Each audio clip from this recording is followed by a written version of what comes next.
The Academy's new reality. The Galactic Defense Academy on Kepler Station had seen many species come and go through its halls, but nothing quite like the humans.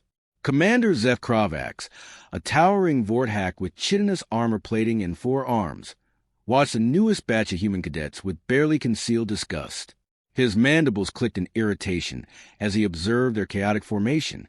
"Pathetic mammals," he muttered to his aide, Lieutenant Vex Thorn, a sleek Siltherian with silver scales. "Look at them. No natural armor, no claws, no proper sensory organs. How did the Council expect us to train these soft-skinned weaklings?" The humans stood in their assigned positions, looking almost comically fragile next to their alien counterparts. There was Maya Chun, barely 5 feet tall with determined brown eyes. Beside her stood Rex Murphy, broad-shouldered but still dwarfed by the massive Krillian cadets. Jake Torres fidgeted nervously, his hands trembling slightly.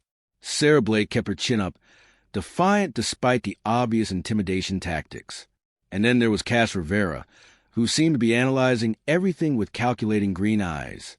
"Attention, meat bags!" Kravax bellowed, his voice echoing through the training hall. "I am Commander Kravax, and I will be the unfortunate soul tasked with attempting to turn you pathetic humans into something resembling soldiers.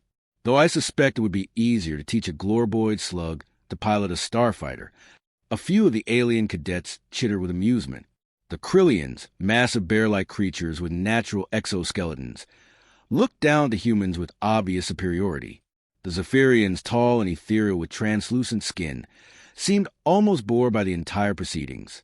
"Now," Kravax continued, pacing before the formation with predatory grace, "let me explain how things work here. This academy has produced the finest warriors in known space for over 3 centuries. We have standards. We have discipline. We have strength." He stopped directly in front of Maya Chun, towering over her diminutive form. "What we do not have is time to coddle inferior species who think they belong among their betters." Maya's jaw tightened, but she remained silent. "The survival rate for new cadets is typically 60%. Kravax announced with obvious satisfaction. "For humans, I predict it will be considerably lower. Perhaps 10%, if you are fortunate." "Sir," Rex Murphy spoke up, his voice steady despite the intimidating presence looming over them. "With respect, we're here because Earth's military deemed us capable of meeting your standards." Kravax whirled around, his 4 eyes focusing on Rex with laser intensity. "Did I give you permission to speak human?" "No, sir, but—" The slap came faster than most eyes could follow. Kravax's primary hand struck Rex across the face with enough force to send a normal being sprawling. The sound echoed to the hall like a gunshot, and every cadet froze in anticipation of seeing the human crumple. Instead, something extraordinary happened. Rex's head snapped back from the impact, and for a split second, time seemed suspended. Then, with movements so fluid they seemed choreographed, Rex's body pivoted. His left hand shot up, catching Kravax's extended arm. His right elbow drove upward with devastating precision, connecting with the commander's chitinous jaw joint with a wet cracking sound. Kravax stumbled backward, purple blood streaming from his shattered mandible. His eyes went wide with shock and pain as he clutched his face. "Holy stars!" Lieutenant Thorne whispered, his scales shifting to a pale silver in surprise. The entire hall erupted into chaos. Alien cadets backed away in stunned silence, while others leaned forward in fascination. The human cadets stared at Rex in amazement, their mouths hanging open. Rex stood perfectly still, his hands now clasped behind his back in parade rest, as if nothing had happened. "Sir," he said calmly, "you were saying something about standards?" Kravax straightened slowly, his 4 arms trembling with rage. You dare strike a superior officer?" "Sir, you struck me first," Rex replied with maddening calm. "I was merely defending myself, as is my right under Article 7 of the Galactic Defense Accord. Unless, of course, the Academy operates outside galactic law." The commander's remaining functional mandible twitched.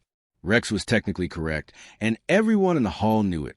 Article 7 clearly stated that any being had the right to defend themselves against unprovoked assault, regardless of rank, during training scenarios.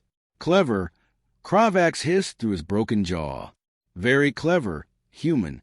But cleverness will not save you here. Probably not, Rex agreed cheerfully. But it is entertaining. A few of the alien cadets made sounds that might have been laughter. Even some of the Krillians seemed impressed by the humans' audacity. Kravax turned to address the entire formation, his voice slightly slurred from his injury. Let this be a lesson to all of you. The humans may be weak, but they are apparently treacherous as well. Unpredictable, dangerous in their desperation. With respect, sir, Myachin spoke up, causing every head to turn toward her. I think you misunderstand us. Oh. Kravax's remaining eyes glittered dangerously. Enlighten me, tiny mammal. Maya stepped forward slightly, her voice carrying clearly through the hall. You see weakness where there is adaptation. You see desperation where there is determination. Humans did not evolve with natural armor or claws or acid spit. We evolved with something far more dangerous. And what is that? Kravax asked mockingly. Maya smiled, and there was something unsettling about the expression. Creativity, sir. The ability to turn any situation to our advantage. The willingness to do whatever it takes to survive. Jake Torres found his voice, adding, We are the species that looked at being stronger, faster, and better armed than us and said, Hold my beer and watch this. We built tools to make up for our lack of claws, Sarah Blake continued. We created weapons to compensate for our missing fangs. We developed tactics to overcome superior numbers and strength. Cass Rivera finished the thought with deadly calm. And when all else fails, we improvise. Humans do not fight fair, Commander. We fight to win. The hall fell silent, except for the sound of Kravax's labored breathing. The alien cadets looked between the humans and their instructor with new interest, sensing that something fundamental had just shifted. Lieutenant Thorne approached cautiously. Sir, perhaps you should visit the medical bay. Your jaw appears to require attention. Kravax waved him off with two of his arms. Later, he fixed his gaze on the 5 humans, studying them with new intensity. Very well. You think you are special. You think your adaptability and creativity make you formidable. We shall see. He activated a holographic display showing the Academy's training schedule. Standard combat training begins at 0500 hours. Physical conditioning at 0700. Weapons training at 0900. Tactical simulations at 1100. You will be placed in the advanced track, alongside cadets who have been training since childhood. Sir, Rex said mildly, that sounds reasonable. Oh, but I am not finished, Kravax continued with malicious glee. You will also participate in additional evening sessions, combat trials against senior cadets, survival exercises in hostile environments, and my personal favorite, his eyes gleamed, zero-gravity combat against opponents who naturally possess 3 times your strength and speed. The other cadets murmured among themselves, many looking at the humans with something approaching pity. The advanced track was notorious for its casualty rate, even among naturally gifted alien species. Maya exchanged glances with her fellow humans.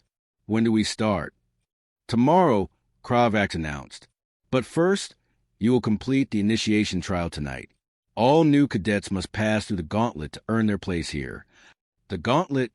Jake asked nervously. Lieutenant Thorne answered, his scaled features showing genuine concern. A series of challenges designed to test every aspect of a cadet's abilities. Combat, problem-solving, endurance, fear management. Most species require several attempts to pass. And if we fail? Sarah inquired. Kravax's damaged mandibles attempted a smile. Then you will be shipped back to your little blue planet in disgrace, assuming you survive the attempt. Cass tilted her head thoughtfully. And if we pass on the first try? Impossible, Kravax scoffed. No species has ever. But if we did? Rex interrupted politely. The commander paused, clearly annoyed by the interruption, but intrigued despite himself. If you somehow manage such an unprecedented feat, which you will not, then perhaps I might consider the possibility that humans are slightly less pathetic than I initially believed. Just slightly? Maya asked with mock disappointment. Do not push your luck, mammals. As the formation was dismissed, The human cadets gathered together while the alien students filed out, many stealing curious glances at them. "Well," Rex said conversationally, gingerly touching his cheek where Kravax had struck him, "that went better than expected." "Better?" Jake stared at him in disbelief.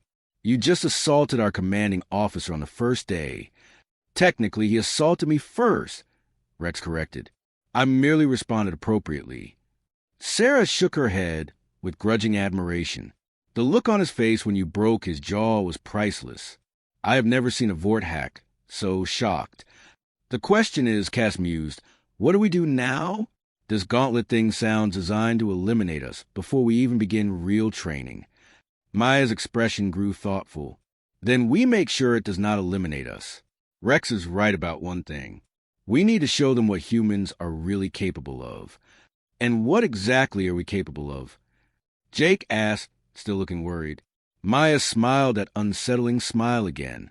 "Surviving things that should kill us. Adapting to impossible situations. And most importantly," she looked at each of her companions in turn, "making our enemies regret underestimating us." As they prepared to face whatever challenges lay ahead, none of them noticed Lieutenant Thorne lingering nearby, his silver scales flickering with what might have been anticipation. He had served under Kravax for 3 years and had never seen anyone land a blow on the formidable Vorthack commander. Perhaps these humans would prove more interesting than anyone had imagined. The Academy's halls echoed with whispered conversations in a dozen alien languages, all centered on the same topic: the soft-skinned mammals who had arrived that morning and already changed everything. Tomorrow would bring the Gauntlet, and with it, the first real test of human determination versus alien superiority.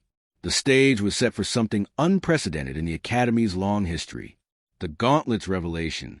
The Gauntlet arena resembled something from humanity's darkest nightmares. Massive curved walls stretched upward into shadows, while the floor consisted of multiple levels connected by narrow bridges, rotating platforms, and obstacles that shifted without warning. Automated defense systems tracked movement from hidden alcoves, and environmental hazards ranged from temperature extremes to artificial gravity wells. Commander Kravax stood in the observation deck, his jaw now properly set and bandaged, though speaking still caused him obvious discomfort. Around him, dozens of alien instructors and senior cadets had gathered to witness what many expected to be a spectacular failure. "Place your bets, gentlemen," announced Captain Yorix, a massive Krillian with battle scars covering his exoskeleton. "I give the humans 30 minutes before the first casualty." "Too generous," chittered Professor Vex, an insectoid Ziltharn. 20 minutes at most. Humans have no natural defenses against the arena's Phase 3 challenges." Lieutenant Thorne remained silent, his silver scales shifting nervously as he watched the 5 humans below make their final preparations. In the arena's staging area, Maya Chin checked her equipment one final time. The Academy provided only basic gear: a simple combat suit, standard-issue energy weapon, and an emergency medical kit. No armor, no advanced technology, nothing that might give an unfair advantage. "Remember," she told her teammates, "this is not about individual performance. They want to see us fail separately, so we succeed together." Rex Murphy was stretching methodically, his movements precise and controlled. The arena responds to aggression and panic. Stay calm, think clearly, react decisively. Jake Torres had overcome his earlier nervousness, replacing it with focused determination. "We have studied every available record of previous Gauntlet runs. Most failures occur when cadets abandon their training and revert to instinct." Sarah Blake loaded her weapon with practiced efficiency. "Good thing human instinct is to fight dirty and never give up." Cass Rivera was examining the arena's layout through the observation windows. 3 levels, rotating obstacles, automated defenses designed to funnel us into kill zones. They expect us to follow standard military doctrine, which we absolutely will not do, Maya confirmed with satisfaction. The arena's announcement system crackled to life, broadcasting in the universal trade language. "Attention, cadets. The Gauntlet trial will commence in 60 seconds. Objective: navigate all 3 levels and reach the extraction point. Secondary objectives include combat proficiency demonstration, problem-solving under pressure, and survival instinct evaluation. Failure conditions: Elimination of 50% or more team members, exceeding time limit of 2 hours or voluntary withdrawal. Kravax's voice cut through the broadcast with obvious malice. Additional note for the human candidates. Medical facilities are standing by. Maya keyed her comm unit. Acknowledge, Commander. Should we arrange similar facilities for your observation deck? Several alien instructors made sounds of surprise at the human's audacity, while Kravax's mandibles clicked ominously. Begin trial, the system announced. The arena floor dropped away beneath them, plunging the humans into the first level through what appeared to be a bottomless pit. Most species would have panicked, scrambling for handholds or activating emergency protocols. Instead, the humans spread out in formation, using their falling trajectory to survey the environment below. Maya spotted the pattern first, rotating platforms designed to separate team members and funnel them into individual challenge chambers. Formation Delta 7, she called out, referencing a maneuver they had practiced during their brief preparation time. Instead of trying to land on platforms, the humans adjusted their falls to bypass them entirely, using Jake's calculated trajectory analysis to aim for maintenance catwalks that most species could not reach without climbing equipment. Impossible, Professor Vex muttered in the observation deck. How did they even see those maintenance areas? Human vision is more adaptable than we assumed, Lieutenant Thorne observed quietly. The first challenge chambers activated as designed, sending holographic monsters and energy barriers after cadets who were no longer there. Meanwhile, the humans moved through areas never intended for trial participants, effectively bypassing the entire first level in under 10 minutes. Cheating, Captain Yorix rumbled disapprovingly. Creative problem-solving, Kravax corrected, though his tone suggested he was equally frustrated. Technically permissible under trial regulations. Level 2 presented greater challenges. Combat scenarios against holographic opponents designed to match the physical capabilities of various species. Most cadets would face enemies calibrated to their own strength and speed, ensuring a fair but difficult fight.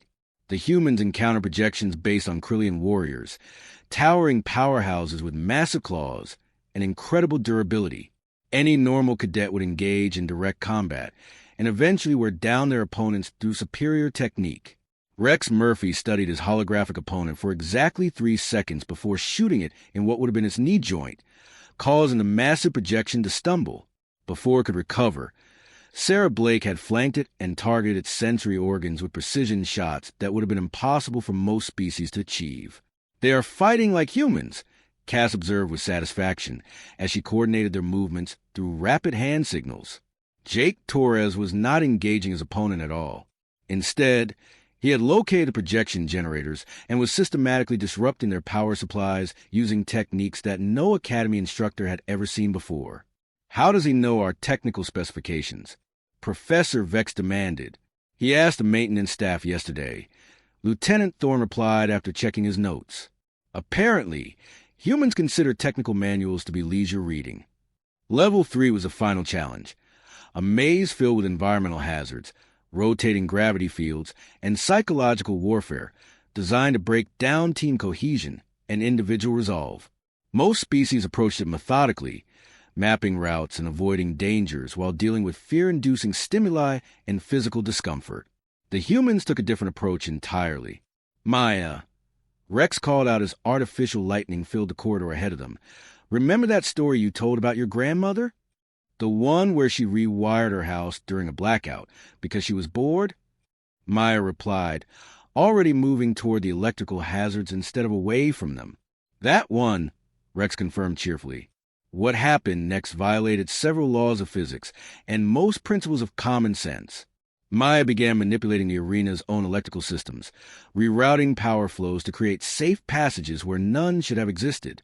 When gravity fields tried to disorient them, Jake calculated counter-movements that turned the arena's defensive systems into navigational aids. Sarah started singing, her voice echoing through the maze in a way that completely negated the psychological warfare components. The alien-designed fear stimuli had no effect on beings who had evolved while being hunted by creatures with superior strength, speed, and senses. Cass discovered that the arena's central computer could be accessed through maintenance panels, and began reprogramming challenge parameters in real time. Stop them, Captain Yorks demanded. This is unprecedented. On what grounds? Kravax asked, his damaged voice barely concealing his fascination. They are not violating any stated rules. They are simply approaching challenges in ways we never anticipated. The extraction point was designed to be reached after exactly 90 minutes of careful navigation and combat. The humans arrived there in 37 minutes, having essentially turned the arena into their personal playground. As they stood at the finish line, covered in dust and grinning like maniacs, Maya keyed her comm unit one final time. "Commander Kravax," she announced formally, "the human cadets request permission to run the Gauntlet again." That was actually fun. The observation deck fell absolutely silent. Captain Yorks checked his chronometer 3 times before speaking. They completed the Gauntlet in 37 minutes. The previous record was held by a Kryllian strike team and stood at 83 minutes. More importantly, Professor Vex added with obvious disbelief, they did not lose a single team member. Most successful runs result in at least 20% casualties. Lieutenant Thorne was studying sensor readings with growing amazement. According to these displays, they were never actually in danger. Every action they took minimized risk while maximizing progress. Kravax stared down at the 5 humans, who were now examining arena components with obvious professional interest. Rex was discussing electrical systems with Maya, while Jake explained structural engineering principles to Sarah and Cass. They are not just surviving, he realized aloud. They are learning, adapting, improving the environment around them. "Sir," Lieutenant Thorne said carefully, "perhaps we should reconsider our training protocols." Kravax's remaining functional mandibles attempted something that might have been a smile. "Perhaps we should." He activated the arena's communication system. "Attention, human cadets." The 5 looked up expectantly. "Congratulations," he continued, his damaged voice carrying clearly through the speakers. "You have achieved something unprecedented in Academy history."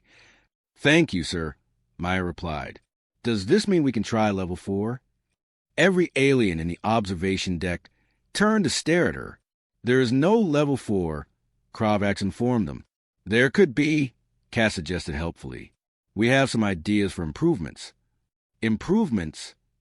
Captain Yorks sputtered. "To our training facility?"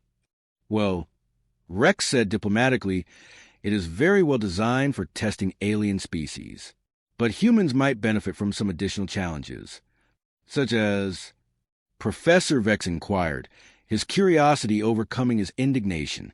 "Such as?" Professor Vex inquired, his curiosity overcoming his indignation. Jake Torres pulled out a datapad covered with notes and calculations. "We were thinking about incorporating time pressure scenarios, resource scarcity challenges, and multi-objective mission parameters with conflicting priorities." "That sounds," Lieutenant Thorne paused, checking his own notes, "actually quite advanced." Sarah Blake added, "Plus some scenarios where the obvious solution is wrong and you have to think outside established parameters. Why would you want training to be more difficult?" Captain Yorks asked in genuine confusion. Maya's unsettling smile returned. "Because difficult training makes easy missions. And we suspect, Commander Kravax, that you are not planning to give us easy missions." In the observation deck, Kravax straightened slowly. Around him, instructors who had spent careers training the galaxy's elite warriors began to reconsider everything they thought they knew about the small, soft-skinned mammals from Earth. "No," he admitted finally, "I am not planning to give you easy missions." "Good." All 5 humans replied in unison, and their tone suggested they meant it. As the arena powered down and the humans were escorted to debriefing, whispered conversations filled the observation deck. The Academy had just witnessed something that would be discussed for years to come. The humans had not simply passed the gauntlet. They had redefined what success looked like, and they were just getting started.